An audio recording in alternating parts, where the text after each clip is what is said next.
혹시 댐 방류 장면 보신 적 있으세요? 엄청난 물줄기가 쏟아지는 모습이 정말 압도적이잖아요. 그런데 만약 이 엄청난 물을 작은 빨대 하나로 내보내야 한다면 어떻게 될까요? 아니면 좀 더 현실적으로 드럼통 크기의 구멍으로 배출한다면요? 상상만 해도 말이 안 되는 이야기지만 실제로 계산해보면 우리가 생각하는 것보다 훨씬 더 충격적인 결과가 나옵니다. 이 황당해 보이는 질문 속에 숨어 있는 물리학의 비밀을 한번 파헤쳐 보겠습니다. 일단 결론부터 말하면 댐 방류를 빨대로 내보내는 건 절대 불가능합니다. 당연한 얘기처럼 들리시죠? 하지만 왜 불가능한지 제대로 이해하려면 물이 좁은 공간을 통과할 때 어떤 일이 벌어지는지 알아야 하거든요. 만약 누군가 정말로 댐에 작은 구멍 하나만 뚫어서 물을 내보내려고 한다면 극히 일부만 그 구멍으로 흘러나가고 나머지는 댐 뒤에 계속 쌓이게 됩니다. 결국 물이 넘쳐서 댐 전체가 무너지는 대참사가 일어나겠죠. 여기서 중요한 건 유체가 좁은 통로를 지날 때 속도에 한계가 있다는 겁니다. 넓은 수로에서 좁은 수로로 물을 밀어 넣으면 당연히 속도가 빨라지는데 이게 무한정 빨라지는 건 아니거든요. 어느 순간이 되면 흐름이 막히는 현상이 생기는데 이걸 전문 용어로 초킹이라고 부릅니다. 쉽게 말하면 물이 더 이상 빠르게 못 나가고 막혀버린다는 거죠. 물은 사실 항상 끓고 싶어 하는데 평소에는 대기압이 눌러주고 있어서 끓지 않습니다. 그런데 물 좁은 구멍을 통과하면서 엄청나게 빨라지면 베르누이 원리 때문에 압력이 뚝 떨어지거든요. 압력이 낮아지면 물을 끓지 못하게 잡아주던 힘이 약해지면서 갑자기 수증기 거품이 생기기 시작합니다. 이 현상을 캐비테이션이라고 하는데 한국말로는 공동현상이라고 하죠. 신기한 건 물을 더 세게 밀어 넣으려고 압력을 높이면 오히려 더 빨리 끓는다는 겁니다. 캐비테이션은 물의 흐름을 제한할 뿐만 아니라 파이프 자체에도 엄청난 손상을 줍니다. 왜냐하면 생겼던 거품들이 나중에 터지면서 엄청난 충격파를 만들어내거든요. 이 충격파가 파이프 벽을 조금씩 깎아내면서 결국 파이프가 망가지게 만듭니다. 실제로 수력발전소나 댐 같은 곳에서는 이 캐비테이션 때문에 설비가 손상되는 경우가 많아서 설계할 때 아주 신경을 많이 쓰죠. 우리나라 충주댐 같은 경우도 발전소 터빈 날개가 캐비테이션으로 손상되는 걸 막기 위해 특수 코팅을 하고 정기적으로 점검한답니다. 그럼 우리나라 댐은 실제로 얼마나 빠르게 물을 내보낼까요? 소양강 댐을 예로 들어볼게요. 소양강 댐의 최대 방류량은 초당 약 14,000세 제곱미터 정도입니다. 이게 얼마나 많은 양이냐면 25m 길이의 수영장을 2초 만에 가득 채울 수 있는 어마어마한 양이거든요. 이런 엄청난 물을 작은 빨대로 내보낸다고 상상해보세요. 일반적인 빨대의 지름은 대략 7mm 정도입니다. 계산을 간단하게 하기 위해 소양강댐 방류량의 절반인 초당 7,000세제곱미터만 빨대로 내보낸다고 가정해 볼게요. 초등학교 때 배운 공식으로 계산하면 되는데 유량을 단면적으로 나누면 속도가 나오거든요. 계산해 보면 물이 빨대를 통과하는 속도가 무려 초속 18만 킬로미터가 넘습니다. 이게 얼마나 빠른 속도냐면 빛의 속도가 초속 30만 킬로미터니까 빛 속도의 60%에 달하는 어마어마한 속도죠. 이쯤 되면 물리학의 세계가 완전히 달라집니다. 좋은 소식은 캐비테이션 걱정은 안 해도 된다는 거예요. 왜냐하면 이런 엄청난 에너지에서는 모든 게 플라즈마 상태가 되어버리거든요. 끓는다는 개념 자체가 의미가 없어지는 겁니다. 물 분자들이 이런 속도로 움직이면 서로 부딪히면서 핵반응까지 일으킬 수 있는 수준이 되거든요. 실제로 입자 가속기에서 물질을 빛에 가까운 속도로 가속시키면 엄청난 에너지가 방출되는데 댐 방류로 이런 일이 생긴다는 건 상상조차 하기 힘든 일입니다. 하지만 나쁜 소식도 있습니다. 실제로 이만큼의 물을 그런 속도로 가속시킬 수 있는 기계는 지구상에 존재하지 않는다는 거죠. 입자가속기라는 장치가 물질을 빛에 가까운 속도로 가속시킬 수 있긴 한데 이건 작은 병에 든 가스를 조금씩 쏘는 수준이거든요. 댐에서 쏟아지는 엄청난 물을 입자 가속기에 연결한다는 건 상상조차 할 수 없는 일입니다. 만약 정말로 가능하다면 물리학자들이 기절할 겁니다. 그런데 사실 이게 불가능해서 다행인 것 같습니다. 왜냐하면 이런 시나리오가 실제로 일어난다면 지구가 멸망할 수도 있거든요. 계산해보면 이렇게 만들어진 물 입자 제트의 에너지가 지구에 쏟아지는 태양빛 전체보다 더 강력합니다. 작은 별 하나가 만들어내는 에너지와 맞먹는 수준이죠. 이런 열과 빛이 지구를 강타하면 순식간에 지구 온도가 치솟으면서 바다가 끓어버리고 결국 지구 전체가 생명체가 살 수 없는 곳으로 변해버릴 겁니다. 그럼 여기서 좀 더 현실적인 질문을 해볼까요? 빨대 대신 드럼통 크기의 구멍으로 댐 방류를 한다면 어떻게 될까요? 일반적인 드럼통의 지름은 약 60cm 정도 됩니다. 빨대보다는 훨씬 크지만 댐 방류량에 비하면 여전히 터무니없이 작은 크기죠. 이번에도 계산을 한번 해볼게요. 소양강댐에 초당 7,000세제곱미터를 지름 60cm 드럼통으로 내보낸다고 가정하면 물의 속도는 대략 초속 25,000m 정도가 나옵니다. 이건 시속으로 환산하면 약 9만 km거든요.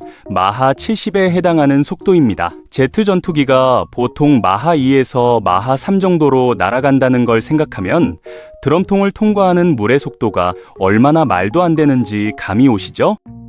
이 정도 속도면 빨대만큼은 아니지만 여전히 엄청난 문제가 생깁니다. 마하 70으로 움직이는 물은 더 이상 물이라고 부르기 힘들 정도로 변해버리거든요. 공기와의 마찰로 인해 엄청난 열이 발생하면서 물이 순식간에 증발해버릴 겁니다. 그리고 이렇게 빠른 속도로 움직이는 물줄기는 주변의 모든 것을 파괴할 겁니다. 드럼통 자체도 몇 초 안에 녹아내리거나 산산조각 날 거고요. 여기서 또 캐비테이션 문제가 등장합니다. 드럼통 크기라면 빨대보다는 낮지만 여전히 캐비테이션이 심각하게 발생할 수밖에 없거든요. 물이 드럼통 입구로 들어가는 순간 압력이 급격히 떨어지면서 물속에 엄청난 양의 수증기 거품이 생길 겁니다. 이 거품들이 터지면서 발생하는 충격파가 드럼통 벽을 계속 때리게 되는데 아마 몇 분도 안 되어서 드럼통이 완전히 망가질 거예요. 실제로 댐 설계를 보면 물이 빠져나가는 수로의 크기가 얼마나 중요한지 알 수 있습니다. 소양강댐의 여수로 폭은 약 240m나 되거든요. 이렇게 넓게 만드는 이유가 바로 물의 속도를 적절하게 유지하면서 안전하게 방류하기 위해서입니다. 만약 이걸 드럼통 크기로 줄인다면 단순히 물이 빠르게 나가는 것 이상의 문제가 생기는 거죠. 그럼 좀 더 과학적으로 접근해 볼까요? 물속에서의 음속은 초속 약 1500m 정도입니다.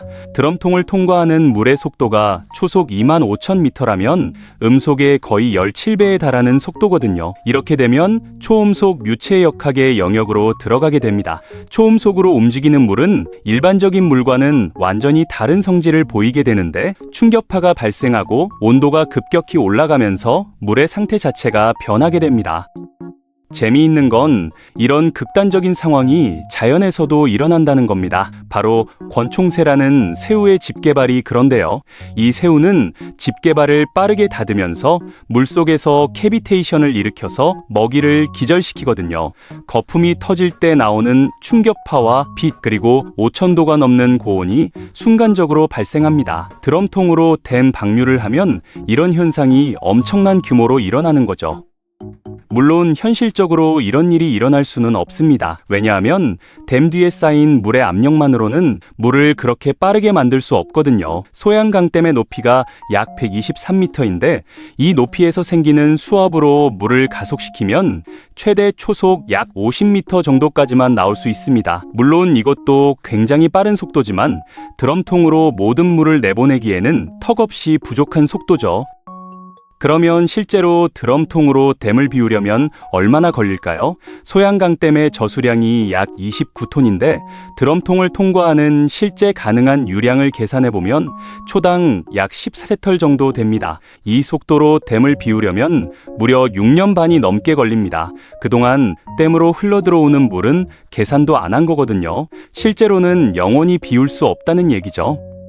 여기서 잠깐 물의 속도와 관련해서 또 다른 한계를 알아볼까요? 바로 음속의 벽이거든요. 이론적으로는 압력을 이용해서 유체를 그 유체 내에서의 음속보다 빠르게 만들 수 있는데 물속에서의 음속은 공기 중보다 훨씬 빨라서 초속 약 1000m 정도 됩니다. 그런데 물은 무게가 꽤 나가는 물질이라서 이렇게 빠르게 움직이려고 하면 파이프가 휘거나 꺾인 부분을 그냥 무시하고 직진해버리는 경향이 있습니다. 쉽게 말하면 물이 너무 빨라서 방향을 바꾸지 못하고 파이프를 뚫고 나가버린다는 거죠. 실제로 댐을 설계할 때 이런 물리적 한계를 고려해야 합니다. 소양강댐의 여수로를 보면 굉장히 넓고 완만하게 만들어져 있는데 이게 다 이유가 있거든요. 물이 빠르게 흐르면서도 캐비테이션이나 구조물 손상이 생기지 않도록 설계한 겁니다. 대략적인 계산으로는 댐 아래쪽 물의 압력을 고려했을 때 지름이 10m 정도 되는 파이프보다 작아지면 캐비테이션이 발생하기 시작한다고 합니다. 드럼통은 고작 0.6m니까 캐비테이션이 얼마나 심할지 상상이 되시죠? 그럼 우리나라에는 댐 방류와 관련된 법이나 규정이 있을까요? 당연히 있습니다. 소양강댐만 해도 환경부와 한국수자원공사에서 엄격하게 관리하고 있거든요. 홍수기에는 댐의 수위를 낮춰서 갑자기 비가 많이 와도 저장할 공간을 확보해두고 갈수기에는 하류에 필요한 만큼의 물을 꾸준히 보내줘야 합니다. 만약 누군가 멋대로 댐의 방류 시스템을 바꿔서 빨대나 드럼통 같은 걸로 물을 내보낸다면 하천법 위반은 물론이고 국가 기반시설 훼손으로 엄청난 처벌을 받게 될 겁니다. 재미있는 건 댐 방류에도 최소 유량이 정해져 있다는 겁니다. 하류 생태계를 유지하기 위해서 항상 일정량 이상의 물을 흘려보내야 하거든요. 만약 댐을 아예 닫아버리면 하류강이 말라버리면서 물고기들이 살 수 없게 되고 강 주변 생태계 전체가 무너지게 됩니다. 그래서 법으로 정해진 최소 방류량을 꼭 지켜야 하는데 이걸 빨대나 드럼통으로 내보낸다는 건 법적으로도 불가능한 일이죠. 이 모든 이야기가 황당하게 들리실 수도 있는데 사실 이 안에는 우리가 일상에서 경험하는 물리 현상들이 숨어 있습니다. 집에서 수도꼭지를 3개 틀었을 때 물줄기가 하얗게 보이는 것도 작은 규모의 캐비테이션이거든요. 물이 좁은 꼭지를 빠르게 통과하면서 압력이 낮아져서 공기방울이 섞이는 겁니다. 정원에 물을 줄 때 호스 끝을 손가락으로 막으면 물줄기가 더 세게 나가는 것도 같은 원리죠. 단면적을 줄이면 속도가 빨라지는데 이것도 한계가 있다는 걸 우리는 경험적으로 알고 있습니다. 고속도로 톨게이트를 생각해보면 더 이해하기 쉬울 것 같습니다.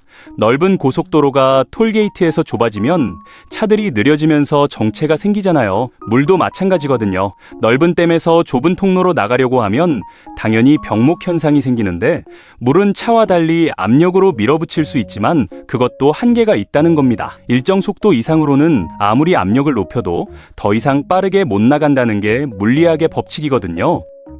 결국 이 질문은 우리에게 자연의 한계와 물리법칙의 엄격함을 보여줍니다. 인간이 아무리 대단한 기술을 가지고 있어도 자연의 법칙을 무시할 수는 없거든요. 댐을 빨대로 비운다는 건 빛보다 빠르게 달리거나 시간을 거꾸로 돌리는 것만큼이나 불가능한 일입니다. 드럼통도 마찬가지고요. 그리고 만약 정말로 가능하다면 그건 엄청난 재앙을 의미할 수도 있다는 걸 알 수 있죠. 다음에 댐이나 폭포를 보실 때 그 엄청난 물의 양과 힘에 대해 한번 생각해 보세요. 그리고 그 물을 작은 구멍으로 내보낸다는 게 얼마나 말도 안 되는 일인지도 함께 떠올려 보시면 좋을 것 같습니다. 자연의 힘은 우리가 상상하는 것보다 훨씬 더 강력하고 물리 법칙은 우리가 생각하는 것보다 훨씬 더 엄격하니까요.